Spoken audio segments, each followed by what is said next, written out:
ನಮಸ್ಕಾರ. ಶಿವಶಕ್ತಿ ಜ್ಞಾನ ಮತ್ತು ಶಕ್ತಿಯ ದರ್ಶನ ವಿಶೇಷ ಕಾರ್ಯಕ್ರಮಕ್ಕೆ ತಮ್ಮೆಲ್ಲರಿಗೂ ಆತ್ಮೀಯ ಸ್ವಾಗತ ಹೇಳ್ತಾ ಇರೋದು ನಾನು ಅನೂಷಾ.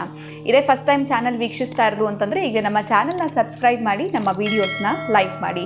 ಇವತ್ತಿನ ಕಾರ್ಯಕ್ರಮದಲ್ಲಿ ನಮ್ಮ ಜೊತೆಲಿದ್ದಾರೆ ಈಶಾನ್ಯ ಕಾಳಿ ಉಪಾಸಕರಾಗಿರುವಂಥ ಶ್ರೀಯುತ ಪ್ರವೀಣ್ ದೀಕ್ಷಿತ್ ಗುರುಜಿಯವರು. ಗುರುಗಳನ್ನ ಕಾರ್ಯಕ್ರಮಕ್ಕೆ ಸ್ವಾಗತಿಸೋಣ. ನಮಸ್ತೆ ಗುರುಗಳೇ, ಕಾರ್ಯಕ್ರಮಕ್ಕೆ ಆತ್ಮೀಯ ಸ್ವಾಗತ. ನಮಸ್ತೆ. ಯಾದೇವಿ ಸರ್ವಭೂತೇಷು ಶಿವಶಕ್ತಿ ರೂಪೇಣ ಸಂಸ್ಥಿತ. ನಮಸ್ತಸ್ಯೈ ನಮಸ್ತಸ್ಯೈ ನಮಸ್ತಸ್ಯೈ ನಮೋ ನಮಃ. ಗುರುಗಳೇ, ಪ್ರತಿ ತಿಂಗಳು ಕೂಡ ಈ ಅಮಾವಾಸ್ಯೆ ಹುಣ್ಣಿಮೆ ಅನ್ನೋಂಥದ್ದು ಸರ್ವೇ ಸಾಮಾನ್ಯವಾಗಿ ಬಂದೇ ಬರುತ್ತೆ. ಇನ್ನು ನಾಳೆ ಅಮಾವಾಸ್ಯೆ ಆಗಿರೋದ್ರಿಂದ ಈ ಒಂದು ಅಮಾವಾಸ್ಯೆನ ನಾವು ಯಾವ ರೀತಿ ಬಳಸ್ಕೊಳ್ಬೇಕಾಗತ್ತೆ, ಇದ್ರ ಬಗ್ಗೆ, ಜೊತೆಗೆ ಅಮಾವಾಸ್ಯೆಯ ವಿಶೇಷತೆ ಏನಾದರೂ ಇರುತ್ತಾ ತಮ್ಮ ದೇವಾಲಯದಲ್ಲಿ ಕಾರ್ಯಕ್ರಮಗಳು ವೀಕ್ಷಕರಿಗೆ ತಿಳಿಸ್ಕೊಡಿ. ಖಂಡಿತ. ಏನಂದರೆ ಪ್ರತಿ ತಿಂಗಳು ಅಮಾವಾಸ್ಯೆಯಲ್ಲಿ ನಮ್ಮ ದೇವಾಲಯದಲ್ಲಿ ಪ್ರತ್ಯಂಗಿರಾ ದೇವಿಯ ಹೋಮವನ್ನು ಏರ್ಪಡಿಸಿದ್ದೀವಿ. ಎಲ್ಲ ಭಕ್ತಾದಿಗಳು ಬರ್ತಾರೆ. ಎಲ್ಲ ಭಕ್ತಾದಿಗಳು ಬಂದು ಆ ಪೂಜೆಯಲ್ಲಿ ಪಾಲ್ಗೊಳ್ತಾರೆ. ವಿಶೇಷತೆ ಏನು ಅಂದಾಗ, ಯಾರಿಗೆ ಆರೋಗ್ಯದ ಬಾಧೆಗಳಿರುತ್ತೆ, ದೃಷ್ಟಿ ಬಾಧೆ, ಪ್ರೇತ ಬಾಧೆ, ಮತ್ತೆ ವ್ಯಾವಹಾರಿಕವಾಗಿ ಏನಂದ್ರೆ ಮನುಷ್ಯನ ದೃಷ್ಟಿಗೆ ಬಂಡೆ ಕಲ್ಲೇ ಸಿಡಿಯುತ್ತೆ, ಅಂಥದ್ರಲ್ಲಿ ಮನುಷ್ಯ ಸಿಡಿಯಲ್ವಾ, ಅವನೊಂದು ಅಭಿವೃದ್ಧಿ ಕಾಣ್ತಾ ಇದ್ದಾನೆ ಅಂದಾಗ ಏನಪ್ಪ ಅಂದಿದ ತಕ್ಷಣ ಅವನ ದೃಷ್ಟಿ ಅವನ ಮೇಲೆ ಬಿಟ್ಟು ಅವನ ವ್ಯಾಪಾರ ಅಲ್ಲಿಗೆ ಕುಂಠಿತ ಆಗೋಯ್ತು ಅಂತ. ವ್ಯಾಪಾರದ ಮೇಲೆ ದೃಷ್ಟಿ ಬಿದ್ದಾಗ ಆ ದೃಷ್ಟಿ ನಿವಾರಣೆಗೆ ಅಂತಾನೆ ನಾವು ಆ ಪ್ರತ್ಯಂಗಿರಾ ದೇವಿ ಆವಾಹನೆ, ಹೋಮ, ತಂತ್ರ ಪೂಜೆಗಳನ್ನ ನೆರವೇರಿಸ್ತೀವಿ ನಮ್ಮ ಕ್ಷೇತ್ರದಲ್ಲಿ. ಹಾಗಾಗಿ ನಾನು ಪ್ರತಿಯೊಬ್ಬರಿಗೂ ತಿಳಿಸೋದೇನೆಂದ್ರೆ, ನಾವೊಂದು ಸಮಯವನ್ನ ನಿಗದಿ ಮಾಡಿರ್ತೀವಿ ಕ್ಷೇತ್ರದಲ್ಲಿ. ಈ ಸಮಯಕ್ಕೆ ಬರಬೇಕು, ಈ ಸಮಯಕ್ಕೆ ಬಂದಾಗ ಸಂಕಲ್ಪ, ಈ ಸಮಯದಲ್ಲಿ ಹೋಮ, ಈ ಸಮಯದಲ್ಲಿ ಪೂರ್ಣಾಹುತಿ ಅಂತ. ಎಷ್ಟೋ ಜನ ಬರ್ತಾರೆ, ಇಲ್ಲ ಅಂತ ಹೇಳಲ್ಲ, ಆದರೆ ನಾವು ಹೇಳಿದ ಸಮಯಕ್ಕೆ ಬರೋಲ್ಲ, ಪೂರ್ಣಾಹುತಿ ಬಂದಿರ್ತಾರೆ.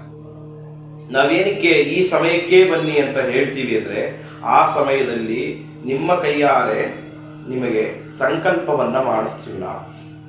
ನೀವು ಪೂರ್ಣಾಹುತಿ ಬಂದಾಗ ನಿಮ್ಮ ಸಂಕಲ್ಪ ಎಲ್ಲಾಗುತ್ತೆ?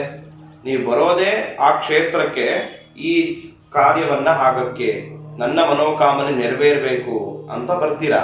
ಆ ಮನೋಕಾಮನೆ ಏನಿದೆ ಅಂತ ತಾಯಿಗೆ ಸಮರ್ಪಣೆ ಮಾಡಬೇಕಲ್ವಾ. ಪೂರ್ಣಾಹುತಿ ಬಂದಾಗ ಪೂರ್ಣಾಹುತಿ ಆಗುತ್ತೆ, ಮಹಾಮಂಗಳಾರತಿ ಆಗುತ್ತೆ, ಪ್ರಸಾದ ತಗೊಂತೀರಾ, ಹೊರಟ್ಬಿಡ್ತೀರಾ. ನಿನ್ನ ಸಂಕಲ್ಪ ಎಲ್ಲಾಯಿತು.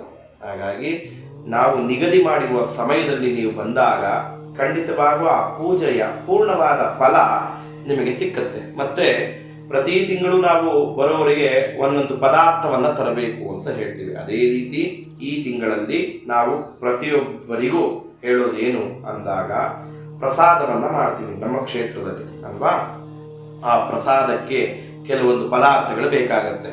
ಅದರಲ್ಲಿ ನಾವು ವಿಶೇಷವಾಗಿ ನಾವು ಒತ್ತು ಕೊಡೋದು ಯಾವುದಕ್ಕೆ ಅಂದಾಗ, ಆರೋಗ್ಯ ಸಮಸ್ಯೆ ಎಲ್ಲರಿಗೂ ಇದ್ದೇ ಇರುತ್ತೆ. ಕೆಳಗಡೆ ಕೂರಕ್ಕಾಗಲ್ಲ ಗುರುಗಳೇ, ನಿಂತೇ ಸಂಕಲ್ಪ ಮಾಡಿಸ್ಕೊಂತೀವಿ ಅಂತ ಎಷ್ಟು ಜನ ಬಂದವರೆಲ್ಲ ಹಂಗೆ ಮಾಡಿಸ್ತಾರೆ. ಹಾಗಾಗಿ ಆರೋಗ್ಯ ವೃದ್ಧಿ ಆಗಬೇಕು. ಹಾಗಾಗಿ ಹೋಮಕ್ಕೆ ತುಪ್ಪವನ್ನು ತಂದುಕೊಡಿ, ಆಗ ನಿಮ್ಮ ಆರೋಗ್ಯ ಖಂಡಿತವಾಗಿ ವೃದ್ಧಿ ಆಗುತ್ತೆ. ಮತ್ತೆ ಪ್ರಸಾದವನ್ನ ಮಾಡ್ತೀವಿ ನಮ್ಮ ದೇವಾಲಯದಲ್ಲಿ. ಪ್ರಸಾದ ಅಂದಾಗ ಪ್ರತ್ಯಂಗಿರಾ ದೇವಿಯ ಹೋಮ ಪೂಜೆಯಲ್ಲಿ ಮಾತ್ರ ಪ್ರಸಾದ, ಒಂದೇ ಪ್ರಸಾದ ಮಾಡಿಸೋದು. ಅದು ಏನು ಅಂದಾಗ ಬಿಸಿಬೇಳೆ ಬಾತ್. ಯಾಕೆ ಅಂದಾಗ, ಅದರಲ್ಲಿ ತೊಗರಿ ಬೇಳೆಯನ್ನು ಉಪಯೋಗಿಸ್ತೀವಿ ನಾವು. ತೊಗರಿ ಬೇಳೆ ಏನಕ್ಕೆ ಅಂದರೆ, ಕುಜನ ಒಂದು ಆವಾಹನೆ ಆಗಿರುತ್ತೆ.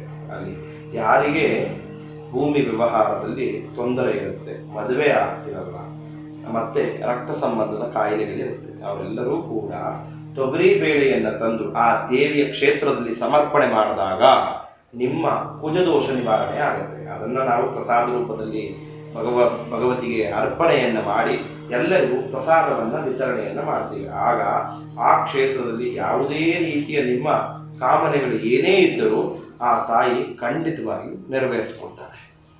ಖಂಡಿತ. ಇಂತಿಷ್ಟದ್ದೇ ತುಪ್ಪ ತರಬೇಕು ಅಥವಾ ಇಂತಿಷ್ಟೇ ತೊಗರಿಬೇಳೆ ತರಬೇಕು ಅಂತ ಇಲ್ಲ, ಅವರ ಕೈಲಾದಷ್ಟನ್ನ ತರಬಹುದಾ, ಹೇಗೆ? ಖಂಡಿತವಾಗಿಯೂ ಇಲ್ಲ. ನಾವು ಯಾವುದೇ ಆಗಲಿ, ಯಾವುದೇ ಪೂಜೆಯನ್ನು ಮಾಡ್ತೀನಿ ಅಂದಾಗ ಯಥಾಶಕ್ತಿ ಅಂತ ಮುಂಚೆನೇ ಹೇಳ್ಬಿಡ್ತೀವಿ. ಭಗವಂತ ನೀನು ಸಾಲ ಮಾಡಿ ಪೂಜೆ ಮಾಡುವಂತ ಎಲ್ಲೂ ನಾವು ಹೇಳಲ್ಲ.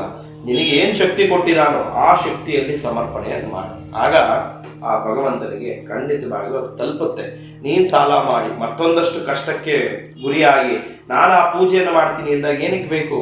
ನಿನಗೆ ಏನು ಶಕ್ತಿ ಕೊಟ್ಟಿದ್ದಾನೋ ಅದನ್ನು ತಂದು ಆ ಸಮರ್ಪಣೆ ಮಾಡುವ ಆ ತಾಯಿಗೆ ನಿನ್ನ ಕಷ್ಟ ನಿವಾರಣೆ ಮಾಡ್ತಾಳೆ. ಖಂಡಿತ ಭಾಳ ಅರ್ಥಪೂರ್ಣವಾಗಿರುವಂಥ ಮಾತುಗಳನ್ನ ತಿಳಿಸ್ಕೊಟ್ರಿ. ಇನ್ನು ಈ ಒಂದು ಅಮಾವಾಸ್ಯೆನ ಯಾವ ರೀತಿ ನಾವು ಬಳಸ್ಕೊಳ್ಬೇಕಾಗತ್ತೆ, ಆರೋಗ್ಯದ ಸಮಸ್ಯೆಗಳಿರ್ಬೋದು ಅಥವಾ ಮಾಟ ಮಂತ್ರ ದೃಷ್ಟಿ ದೋಷದ ತೊಂದರೆಗಳಾಗ್ತಾ ಇತ್ತು ಅಂತಂದರೆ ದೇವಾಲಯಕ್ಕೆ ಭೇಟಿ ನೀಡುವಂಥದ್ದು ಎಷ್ಟು ಸೂಕ್ತ ಅಂತ ತಿಳಿಸ್ಕೊಟ್ಟಿದ್ದೀರಾ. ಬಹಳ ಧನ್ಯವಾದಗಳು ತಮಗೆ. ನಮಸ್ಕಾರ. ಜೈ ಶ್ರೀಕೃಷ್ಣ. ನಿಮಗೂ ಕೂಡ ಇದೇ ರೀತಿಯಾಗಿರುವಂಥ ಸಮಸ್ಯೆಗಳಿದೆ, ತೊಂದರೆಗಳಿದೆ, ಇದೆಲ್ಲದರಿಂದ ಕೂಡ ನೀವು ಶೀಘ್ರವಾಗಿ ಹೊರಗಡೆ ಬರಬೇಕು ಅಂತಂದರೆ ಈ ಅಮಾವಾಸ್ಯೆಯನ್ನು ಬಳಸ್ಕೊಳ್ಳಿ ಅಂತ ಹೇಳ್ತಾ ಇವತ್ತಿನ ವಿಡಿಯೋನ ಮುಗಿಸುವಂಥ ಸಮಯ ಆಗಿದೆ. ನಮಸ್ಕಾರ.